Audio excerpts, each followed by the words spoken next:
गोलकोंडा कला से खिताब करते हुए वजीर आला रेवंत रेड्डी ने बीआरएस हुकूमत के छोड़े गए कर्जों का जिक्र किया। उनके मुताबिक हुकूमत संभालने के वक्त रियासत पर कल 21,652 करोड़ का बोझ था, जिसमें 71,757 करोड़ कर्ज, 154 करोड़ मुलाजमीन व स्कीमात के वाजिबात और 0,9,740 करोड़ SC/ST सब प्लान, सिंगारेनी, बिजली और दीगर मदों के बकायाजात शामिल थे। कांग्रेस हुकूमत ने 20 माह में 20,676 करोड़ कर्ज की अदायगी की, जिसमें 32,498 करोड़ असल रकम और 178 करोड़ सूद की अदायगी शामिल है। हीदरा के जरिए तकरीबन 0,000 करोड़ मालियत की सरकारी अराजी को महफूज किया गया। किसानों की फलाह पर 13,000 करोड़ खर्च किए गए, जिनमें सालाना 0,000 करोड़ उम्दा चावल स्कीम, 616 करोड़ 25.35 लाख किसानों के कर्ज मुआफी, 0,000 करोड़ सरमाया इमदाद और 691 करोड़ मुफ्त बिजली सब्सिडी शामिल है। उम्दा हाउसिंग प्रोग्राम के लिए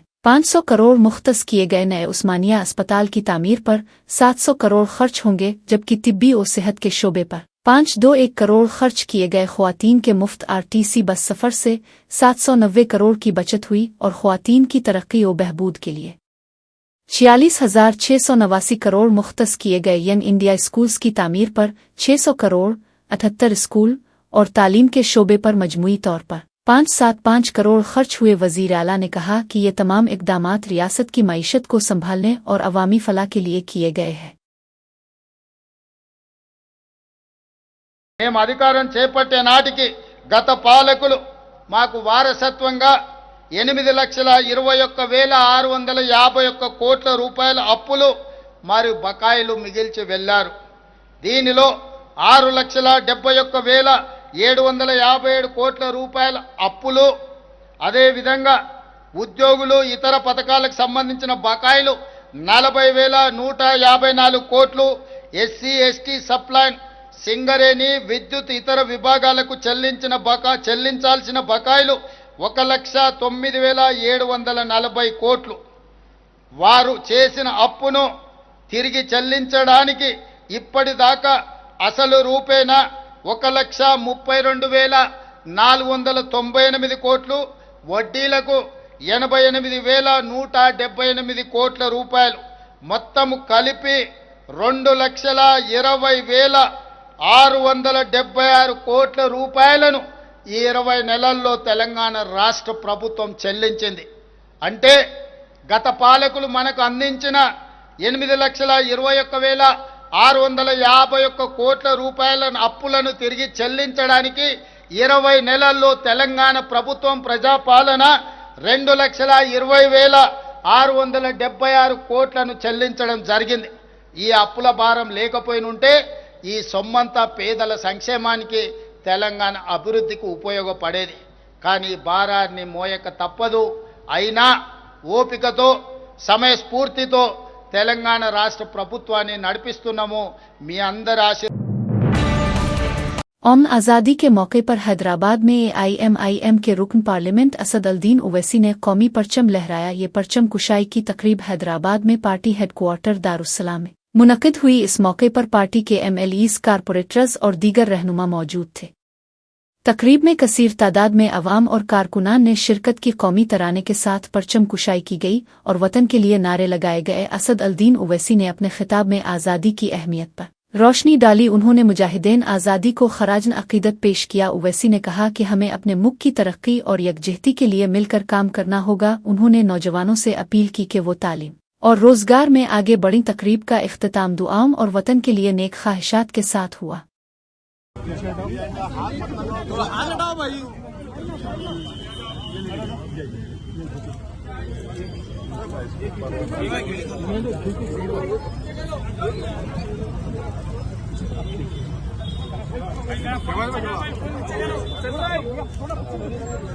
थोड़ा हाथ पीछे करो भाई, थोड़ा हाथ पीछे करो। भाई क्या है यार वो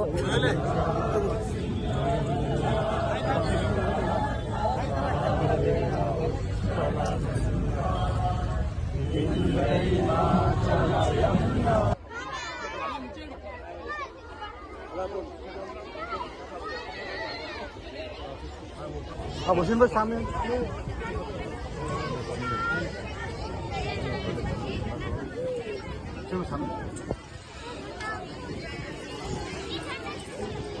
आजा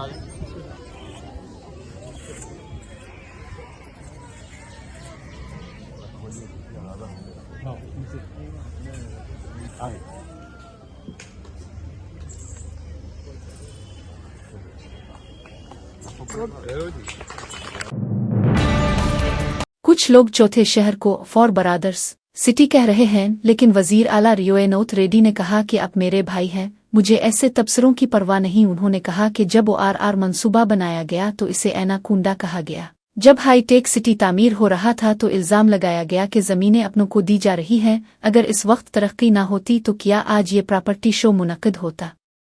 सियासी मकसद के तहत फैलाई जाने वाली झूठी बातें रियल स्टेट सेक्टर को नुकसान पहुंचाएंगी। मेरी दिल्ली के दौरे मेट्रो, मूसा और दीगर मंसूबों के लिए मरकजी मंजूरी हासिल करने के लिए है, ज़ाती मुफाद के लिए नहीं। दिल्ली में वजीर आला की रहाइशगाह का मकसद महीने में 4 दिन वहां रहकर मरकजी हुकूमत से मंजूरी लेना है। इसे पार्टियों के लिए फार्म हाउस की तरह इस्तेमाल नहीं किया जा सकता। मैंने 26,000 करोड़ रुपए के कर्जे 35 साल के लिए 7.5% सूद पर रिस्ट्रक्चर करवाए हैं। जमीनें जज्बाती मामला है और रियल स्टेट इस बात पर मुनहसर है कि आप इस जज्बे को कितनी मुस्बत समत में लेकर जाते हैं। तरक्की के खिलाफ प्रोपेगेंडा दरअसल रियासत के मुस्तकबिल के खिलाफ है।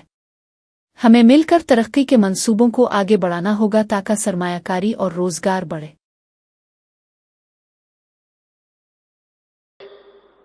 ఈ రోజు ఇంత గొప్ప ప్రాపర్టీ షో మీరు చేసుకునే వాళ్ళ ఆ రోజు ఆ విజన్ చేసినప్పుడు కూడా ఆ నాయకుల మీద కూడా అలిగేషన్స్ వచ్చిన ఔటర్ రింగ్ రోడ్ అనుకొండలాగా మారింది అన్నోళ్ళు ఉండొచ్చు. హైటెక్ సిటీ పక్కన వాళ్ళకి కావాల్సిన వాళ్ళకు భూములు ఉన్నాయి, ఆ భూముల కోసమే హైటెక్ సిటీ కట్టిండని అనుమానాలు ఉండొచ్చు, అపోహలు సృష్టించి ఉండొచ్చు, కొంతమంది ఆలోచన చేసి ఉండొచ్చు. ఎక్కడ ఏ డెవలప్మెంట్ చేసినా ఎవరికో ఒకరికి డెఫినెట్గా బెనిఫిట్ అవుద్ది. ఇప్పుడు నేను ఫ్యూచర్ సిటీని భారత్ ఫ్యూచర్ సిటీని ఒక కాలుష్యమైన నగరంగా మార్చాలనుకుంటున్నప్పుడు ఆ కాలుష్యాన్ని తొలగించి ఒక బ్రహ్మాండమైన నగరాన్ని నిర్మించాలని ప్రణాళికలు వేసినప్పుడు అది 4th సిటీ లేదా అది ఫ్యూచర్ సిటీ అని నేనంటే 4 బ్రదర్స్ సిటీ అని కొంతమంది అని ఉండొచ్చు. మీరే కదా నా బ్రదర్సు, మీకోసమే నేను డిజైన్ చేస్తున్నా. Why should I care all these comments? KTR ने इल्जाम लगाया कि तेलंगाना एक बार फिर गुलामी की तरफ धकेल दिया गया है। उन्होंने कहा कि रियासत ने अपनी आज़ादी और खुद मुख्तारी खो दी है। KTR के मुताबिक मौजूदा हालात अवाम के लिए तशवीशनाक हैं। उन्होंने कहा कि जिन ख्वाबों के साथ तेलंगाना वजूद में आया था वो टूटते जा रहे हैं। रियासत के अवाम को फैसला साजी के हक से महरूम किया जा रहा है। हुकूमत पर इल्जाम लगाते हुए उन्होंने कहा कि ये अवामी मुफाद के बजाय सियासी मुफाद में काम कर रही है। उन्होंने कहा कि तेलंगाना को हासिल शुदा इख्तियारात कमज़ोर किए जा रहे हैं। रियासती वसाइल पर अवाम का हक कम होता जा रहा है। KTR ने अवाम से बेदार रहने और अपनी आवाज़ बुलंद करने की अपील की। उनके मुताबिक खामोश रहना मुस्तकबिल में मज़ीद नुकसान का सबब बनेगा। ఢిల్లీ పార్టీల పెత్తనం మళ్ళీ ఒక్కసారి తెలంగాణ మీద నడుస్తూ ఉన్నది. ముఖ్యమంత్రి 51 సార్లు ఇప్పటికి ఢిల్లీ పోయి వచ్చారు కేవలం 20 నెలల్లో. అట్లాగే ప్రతి చిన్న పనికి కూడా ఢిల్లీ వైపే చూడాల్సిన పరిస్థితి. మళ్ళొక్కసారి ఢిల్లీ చేతుల్లో జుట్టు చిక్కిన తర్వాత తెలంగాణ తిరిగి ఒక్కసారి పరాయి వారి బానిసత్వంలోకి పోయి మళ్ళీ తిరిగి తన స్వాతంత్రాన్ని తన స్వేచ్ఛను కోల్పోతున్న పరిస్థితి ఇవాళ కనబడతా ఉంది. సంక్షేమంలో వెనుకబడ్డది, వ్యవసాయంలో వెనుకబడ్డది, ఐటీ పరిశ్రమలు తరలిపోతున్నాయి వేరే రాష్ట్రాలకి. దానికి 2 ఢిల్లీ పార్టీలు కూడా కారణం. ఒక కాంగ్రెసే కాదు, ఖచ్చితంగా బీజేపీ కూడా దానికి కారణం అని చెప్పక తప్పదు. అందుకే నేను తెలంగాణ ప్రజలకు చేసే విజ్ఞప్తి ఒకటే. పెద్దలు జయశంకర్ గారు ఒకసారి కాదు కొన్ని వేల సార్లు చెప్పారు, స్వీయ రాజకీయ అస్తిత్వమే తెలంగాణకు ఏనాటికైనా శ్రీరామ రక్ష. సాధించుకున్న స్వాతంత్రాన్ని కాపాడుకోవాలి. ఆ స్వతంత్రంగా బతికే తెలంగాణలో ఆత్మగౌరవంతో బతకాలి. ఆత్మగౌరవంతోనే కాదు పేదలు ఆర్థిక స్వావలంబన సాధించాలి అంటే ఖచ్చితంగా స్వీయ రాజకీయ అస్తిత్వ శక్తి అయిన బీఆర్ఎస్ దాని నాయకుడు కేసీఆర్ గారి నాయకత్వమే మన MLC इडनिकी ड्याकर ने इल्जाम लगाया कि जब राहुल गांधी वोट चोरी के बारे में बात करते हैं तो इलेक्शन कमीशन सियासी बयानात दे रहा है। उन्होंने कहा कि इस मामले पर बीजेपी हुकूमत और वजीर आज़म नरेंद्र मोदी खामोश हैं, मगर इलेक्शन कमीशन बोल रहा है। उनके मुताबिक वोटर लिस्ट में जिन लोगों को मुर्दा दिखाया गया था वो आज राहुल गांधी के साथ बैठकर काफी पी रहे हैं। ये लोग अब कह रहे हैं कि हम मेरे नहीं जिंदा है। उन्होंने कहा कि ये मुतासिरा अफराद सुप्रीम कोर्ट में केस दायर करने का इरादा रखते हैं। ड्याकर ने इस रवैये को जमहूरियत के लिए खतरनाक करार दिया। उनके मुताबिक वोटर लिस्ट में इस तरह की जालसाजी इंतखाबी अमल पर सवालिया निशान है। उन्होंने कहा कि हुकूमत को इस मामले में संजीदगी दिखानी चाहिए। इलेक्शन कमीशन को गैर जानिबदार रहकर अपना किरदार अदा करना चाहिए। उन्होंने खबरदार किया कि अगर ऐसे वाकयात राके नहीं तो अवाम का एतमाद निज़ाम से खत्म हो जाएगा। ఆర్ఎస్ఎస్ బీజేపీ యొక్క ఆలోచన 100 సంవత్సరాల ఆర్ఎస్ఎస్ ఏర్పాటు తర్వాత రాజ్యాంగాన్ని ఏ విధంగా డెఫ్యూజ్ చేయాలనే ఒక కుట్ర వాళ్ళ అంతర్లీనంగా ఉన్నది. ఈరోజు రాహుల్ గాంధీ గారు మాట్లాడిన దానికి, ఒక ప్రతిపక్ష నాయకుడు మాట్లాడిన దానికి ప్రధానమంత్రి గారు మాట్లాడట్లేదు, ప్రభుత్వం మాట్లాడట్లేదు. ఈసీ పొలిటికల్ కామెంట్స్ చేస్తున్నది. ఎలక్షన్ కమిషన్ మీద టార్గెట్ చేసి, ఎలక్షన్ కమిషన్ మీద ఎలిగేషన్స్ చేసి, ఎలక్షన్ కమిషన్ మీద స్టేట్మెంట్స్ ఇస్తున్నందుకు ఎలక్షన్ కమిషన్ కౌంటర్ ఇవ్వడం ఓకే, కానీ ప్రభుత్వం ఏం చేస్తున్నది? ఓట్లు పోయిండ్రని వాళ్ళ ఓట్లు తీసేసిండ్రు అని కొంతమంది అయితే, ఓటర్ లిస్టులో చనిపోయిన వాళ్ళగా చూపించిన వాళ్ళు వచ్చేసి రాహుల్ గాంధీ గారితో కాఫీ తాగుతున్నారు. లేదంటే వాళ్ళు సుప్రీంకోర్టులో కేసు వేస్తున్నారు మేము చనిపోలేదని. కానీ అలా ఆ ఓటును చోరీ చేయడానికి బీజేపీ ప్రభుత్వం, అంటే ప్రజలతో గెలవలేక ప్రజల ఓట్లను తన అధీనంలోకి తెచ్చుకొని ఎట్లా గెలవాలనో, ఎక్కడ తగ్గిస్తే గెలుస్తారో, ఎక్కడ పెంచితే గెలుస్తారో, ఎక్కడ తీసేస్తే గెలుస్తారో అనే ఒక సూత్రాన్ని పట్టుకొని ఒక పెద్ద విధ్వంసం. जगुआ रेड्डी ने राजगोपाल रेड्डी पर बिलवास्ता तनकीद की। उनका कहना था कि हमारी पार्टी में भी बीजेपी के खुफिया एजेंट मौजूद हैं। ये लोग पार्टी के अंदर रहकर बीजेपी का एजेंडा आगे बढ़ा रहे हैं। बीजेपी की तरफ से उन्हें पैकेज मिल रहा है जो स्क्रिप्ट बीजेपी से आती है। ये ऐसे जूं का तुम पढ़ते हैं। पार्टी वफादारी के बजाय ये बीजेपी के इशारों पर चल रहे हैं। ऐसे लोग पार्टी के इत्तेहाद को नुकसान पहुंचा रहे हैं। उनकी हरकत से कारकुनों में बेचैनी फैल रही है। हमें पार्टी के अंदर ऐसे अनासिर को पहचाना होगा। पार्टी मुफाद में उनके खिलाफ सख्त कार्रवाई जरूरी है।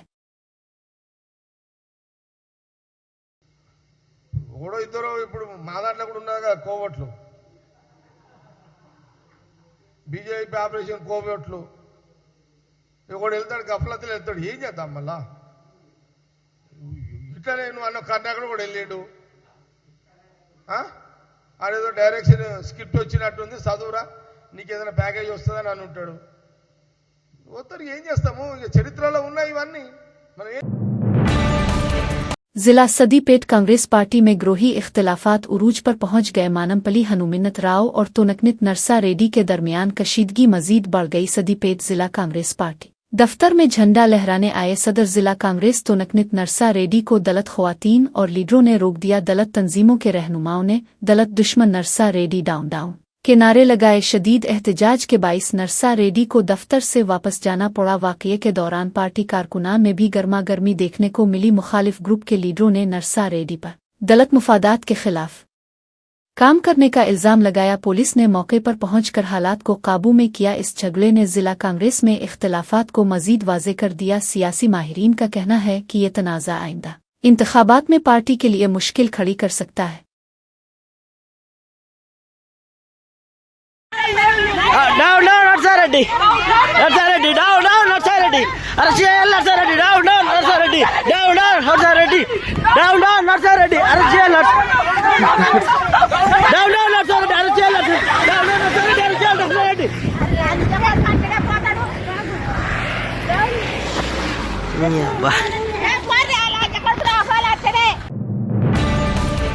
हनमकुंडा में ओम आज़ादी तकरीब के दौरान कुंडा सौरेखा ने आज़ादी के मुजाहिदीन को सराहा और उनकी इज्जत अफजाई की। तकरीब के दौरान आज़ादी के मुजाहिद प्रताप रेड्डी ने कुंडा सौरेखा को बराह रास्त मुखातिब किया। उन्होंने शिकायत की कि वो अपनी ज़ाती मसला बताने के लिए ज़िलाई कलेक्टर से मुलाकात चाहते हैं। प्रताप रेड्डी के मुताबिक कलेक्टर उन्हें अपॉइंटमेंट नहीं दे रहे। उन्होंने कहा कि उनके पास अदालत का फैसला भी मौजूद है मगर फिर भी कोई सुनवाई नहीं हो रही। इस रवैये पर उन्होंने सख्त नाराज़ी जाहिर की। प्रताप रेड्डी ने कहा कि कुर्बानियां हमने दें और आज ओहदे और सहूलतें आप लोग भोग रहे हैं।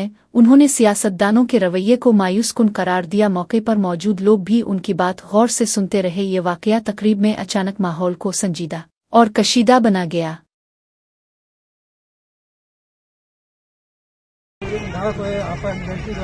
సోమవారం నాడు ఎల్లుండి ఉంటారు. ఇప్పుడు కూడా వస్తాయి అపాయింట్మెంట్ ఇవ్వాలి. ఒకసారి వస్తా కూడా అపాయింట్మెంట్ ఇవ్వాలి. కలెక్టర్ గారు చూస్తున్నారు, వాళ్ళు ఇక్కడే ఉన్నారు. వాళ్ళకి ఇవ్వండి. మీకు సోమవారం నాడు వెళ్ళండి ఉంటారు. లేదండి కలెక్టర్ మీ సమక్షంలో నా సమక్షంలో మొత్తం గవర్నమెంట్ ద్వారా అయ్యేదే కదా, అది ఇది ఒకటి ఇవ్వమంటారా? వెరిఫై చేస్తారు. కలెక్టర్ గారు ఈ రకంగా స్వతంత్ర సమరయోధుల్ని గౌరవ మంత్రివర్యులు శ్రీమతి పల్లా సురేఖ గారు, జిల్లా కలెక్టర్ గారు, సిపి గారు అందరూ కలిసి శాలువాతో పూలమాలలతో సత్కరిస్తున్నారు, అభినందిస్తున్నారు.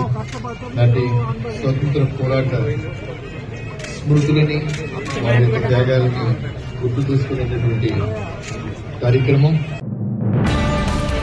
सूर्यापेट जिला के नरियद विचरुला से खम जिला के कल्लूर की तरफ जाने वाली एक कार का खौफनाक हादसा पेश आया। कल्लूर के करीब गाड़ी अचानक बेकाबू होकर नागार जूना सागर की बाईं नहर में जा गिरी। हादसे के वक्त गाड़ी में सिर्फ ड्राइवर मौजूद था। पानी में गिरने के बाद गाड़ी तेजी से डूबने लगी। मौके पर मौजूद मकामी लोग फौरन मदद के लिए पहुंच गए। अहले इलाका ने रस्सी के जरिए गाड़ी को बाहर निकालने की कोशिश शुरू की। काफी जिदोजहद के बाद गाड़ी को नहर से बाहर निकाला गया। ड्राइवर को भी बहिफाजत बाहर निकाल लिया गया। हादसे में ड्राइवर को मामूली चोट आए। मकामी लोगों की बरवक्त कार्रवाई से एक बड़ी जानलेवा सानिहा टल गया।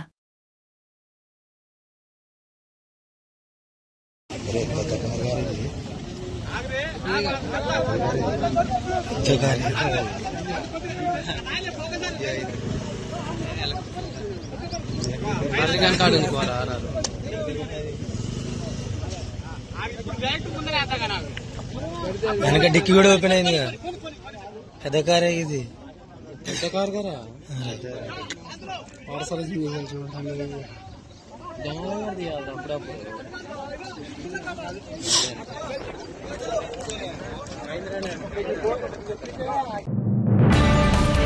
रियासत में रोज बरोज बढ़ती हुई मुनशियात के आदी नौजवानों की गुंडागर्दी ने अवाम को खौफजदा कर दिया है। नलगंदा जिला में मैन रोड पर नशे में धत नौजवानों ने हंगामा बर्पा किया।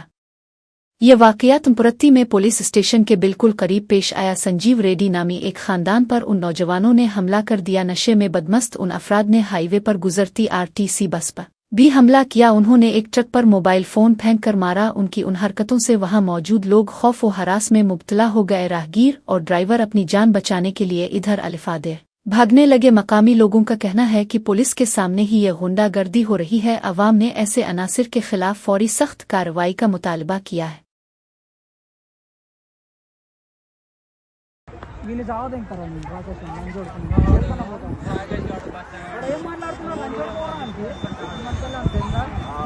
బస్సుకి ఎదురుపోతున్నారు.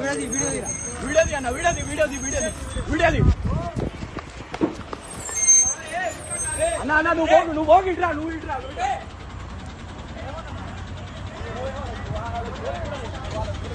అన్నా, కొద్దిగా చెప్పరండి వాళ్ళ గురించి.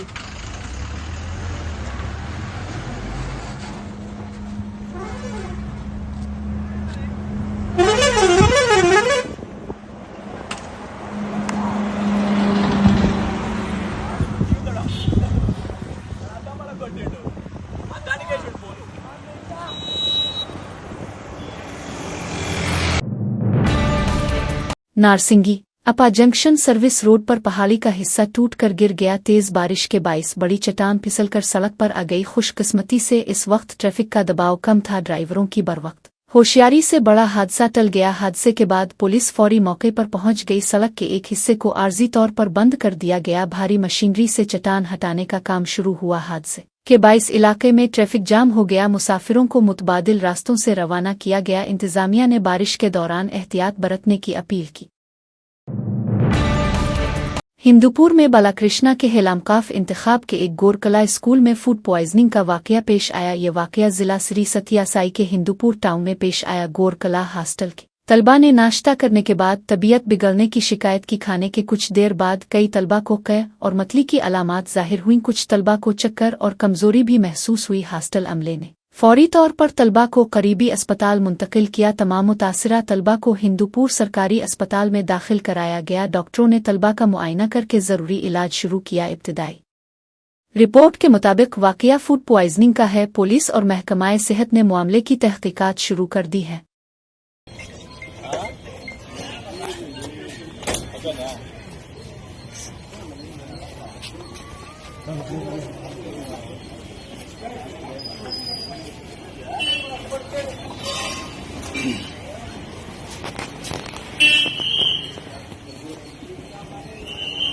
हे राणा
हैदराबाद के पिबिशुबाद पुलिस ने बड़े पैमाने पर कमर्शियल सरगर्मी और गैर कानूनी इंसानी अंडे फरोख्त करने वाले नेटवर्क का पर्दाफाश किया। मुसद्दिका इत्तला पर कार्रवाई करते हुए 8 अफराद, जिनमें 7 ख्वातीन और 1 मर्द शामिल हैं, को बांझ जोड़ों का माली फायदा उठाने के इल्जाम में गिरफ्तार किया गया। गिरफ्तार मुल्जिमान में नारिडोला लक्ष्मी रेड्डी, उनका बेटा नारिडोला नरेंद्र रेड्डी और मुख्तलिफ रियासतों से ताल्लुक़ रखने वाली ख्वातीन डोनर्स और सर्वगेट माई शामिल हैं। तहकीकात में कई मरूफ फर्टिलिटी क्लिनिक्स जैसे ही गड़े फर्टिलिटी अस्पताल, अनो test tube centre, ferti care, Eva IVF, उमवलिया IVF और सिरी फर्टिलिटी सेंटर के मुबैना ताल्लुकात ज़ेरे गौर हैं। पुलिस के मुताबिक लक्ष्मी रेड्डी खुद साबिका एग डोनर और सर्वगेट माँ रह चुकी हैं और इसी तजर्बे की बुनियाद पर ख्वातीन को भर्ती करके क्लिनिक्स में भेजती थीं। गरीब और माली तौर पर कमज़ोर ख्वातीन को इस गैर कानूनी काम के लिए तैयार किया जाता और उन्हें अपने घर पर रखकर इजाफी चार्जेस वसूल किए जाते। छापे के दौरान पुलिस ने 6,47,000 रुपये नकद, लैपटॉप, परविमसरी notice, non judicial bond papers, दवाओं और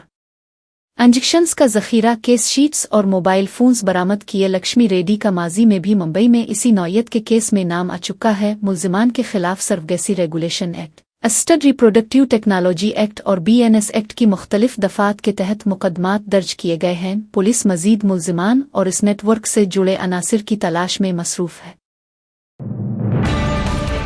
हिंदपुर में रुकन असेंबली नंदीमोरी बालाकृष्णा ने RTC बस चलाई। बालाकृष्णा ने RTC बस स्टैंड से चौधरीशुरा कॉलोनी तक गाड़ी खुद ड्राइव की। ये मुनफरिद वाकया देखने के लिए मकामी अवाम बड़ी तादाद में जमा हुए। बालाकृष्णा ने मुसाफिरों का खैरमकदम किया और उनसे हाल अहवाल दरियाफ्त किया। बस चलाने के दौरान उन्होंने शहरियों को ट्रैफिक कवानीन की पाबंदी की तलकीन की। मुसाफिरों ने MLA के इस अंदाज को बेहद पसंद किया। कई लोगों ने इस लम्हे को अपने मोबाइल में कैद कर लिया। बालाकृष्णा ने बताया कि अवामी खिदमत सिर्फ असेंबली तक महदूद नहीं। उन्होंने कहा कि अवाम के दरमियान रहना और उनके साथ वक्त गुजारना ही असल खिदमत है। ये मंजर सोशल मीडिया पर वायरल होकर बड़ी तादाद में शेयर किया जा रहा है। कड़पा की TDP रुकन असेंबली माधवी रेड्डी एक बार फिर नाराज हो गई। इजाद यौम तकरीब में वजीर के पास कुर्सी न देने पर वो बिरहमी का इजहार करते हुए वहां से चली गई। ये वाकया पुलिस परेड ग्राउंड में 79 आज़ादी की तकरीब के दौरान पेश आया। इस मौके पर JC अतेदी सिंह के साथ उनका रवैया भी मुतनाज़ा रहा। MLA ने JC को अंडे दुखाकर एहतजाज किया। स्टेज पर मदु न करने पर उन्होंने सख्त नाराज़ी जाहिर की। जिलाई कलेक्टर ने उन्हें स्टेज पर आने की दरख्वास्त की। MLA ने इस पेशकश को मुस्तरद कर दिया। बाद में कलेक्टर ने उन्हें दूसरी जगह बैठने को कहा। माधवी रेड्डी आधे घंटे तक खड़ी रहने के बाद वापस चली गईं। प्रोटोकॉल के मुताबिक MLEs को स्टेज पर जगह नहीं दी जाती, मगर कुर्सी न देने पर वो भड़क उठे।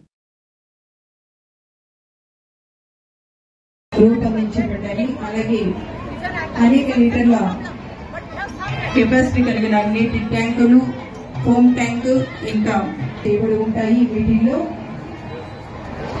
ఇవి ఇప్పుడు సెక్రటరీ అన్ని మన ముందు నుంచి తన ప్రగతి రథ చక్రాలుగా మార్చి అనేక కార్యక్రమాలు వాటి థీములుగా రూపొందించబడిన సెక్రటరీల విభాగంలోకి ముందుగా మన రక్షక భటులు వారి స్నేహితులు అయిన డాగ్లను ఎంతో అపురూపంగా చూస్తారు.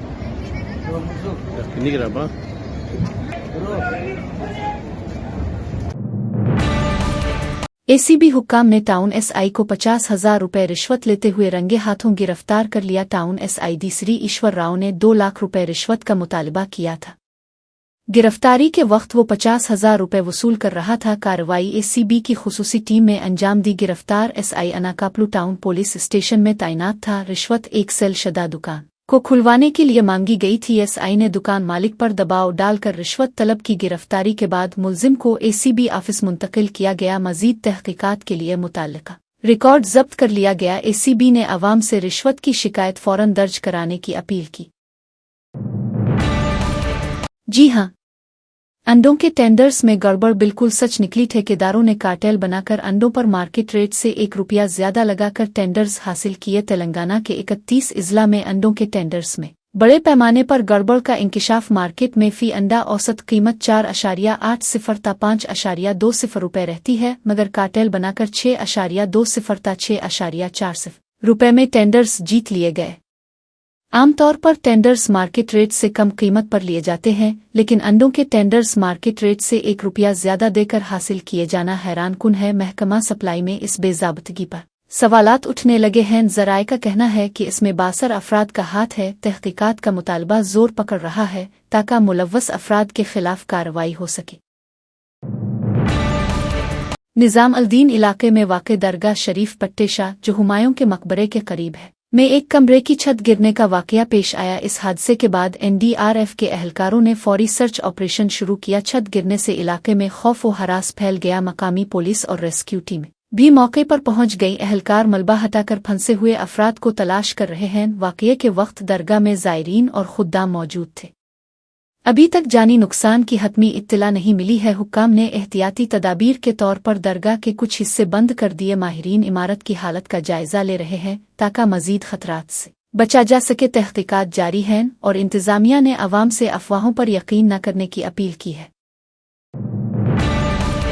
निर्मल पुलिस ने एक बैन और रियासती मवेशी चूर गैंग को गिरफ्तार करके बड़ा इंकिशाफ किया है, जो मवेशियों को बेहोशी का इंजेक्शन देकर चोरी और ज़बह करता था। पिछले कई महीनों से ये गैंग निर्मल और अतराफ के इलाकों में सरगर्म था, जिसका सरगना नांदेड़ का सैयद सोहेल था और उसके तकरीबन 40 साथी थे। ये लोग गाड़ियों, उनवा बोलेरो की पिछली सीटें हटाकर गैर कानूनी मवेशी ट्रांसपोर्ट के लिए उन्हें तैयार करते थे। गैंग बेहोशी का इंजेक्शन लगाकर गाय और बैल चोरी करता, उन्हें ज़बह करके गोश्त महाराष्ट्र सरहदी इलाकों में फरोख्त करता।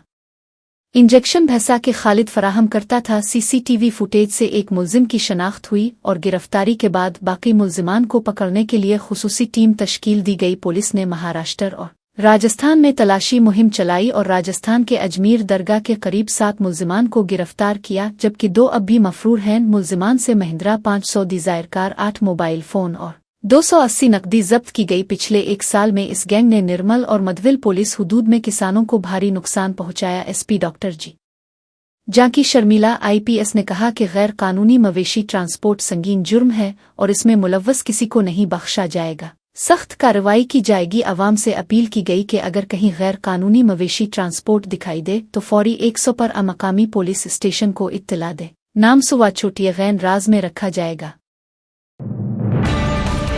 वजीर आज़म नरेंद्र मोदी ने मोटापे पर तशवीश जाहिर की और अवाम को खबरदार किया। उन्होंने हर घराने से अपील की कि खाने में इस्तेमाल होने वाले तेल की मिकदार को 10% तक कम किया जाए। उनका कहना था कि गैर मुतवाजिन खुराक और ज्यादा तेल का इस्तेमाल सेहत के लिए खतरनाक है। मोटापा कई संगीन बीमारियों का बाइस बन सकता है, जिनमें ज़ियाबीतस और दिल के अमराज शामिल हैं। उन्होंने कहा कि हमें अपनी तर्ज़ ज़िंदगी में मुस्बत तब्दीली लानी होगी।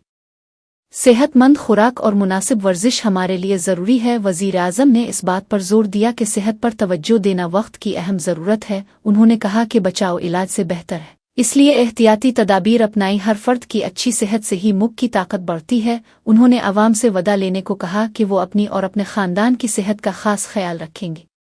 देश की बात करता हूँ, जब मैं खेलकूद की बात करता हूँ, तब मैं एक चिंता भी आपके सामने रखना चाहता हूँ। हमारे देश के हर परिवार को चिंता करनी चाहिए। मोटापा हमारे देश के लिए बहुत बड़ा संकट बनता जा रहा है। आने वाले वर्षों में लोग, जो पंडित लोग हैं वो कहते हैं, जो जानकार लोग कहते हैं, हर तीसरे व्यक्ति में एक व्यक्ति मोटापे का शिकार होगा। हमें मोटापे से बचना है, ओबेसिटी से बचना है, और इसलिए मैंने बाकी सब करना पड़ेगा, लेकिन एक छोटा सा सुझाव दिया था कि परिवार तय करे कि जब खाने का तेल घर में आएगा 10% कम ही आएगा और 10% कम ही उपयोग करेंगे, और हम ओबेसिटी के खिलाफ लड़ाई को जीतने की दिशा में हम अपना योगदान देंगे।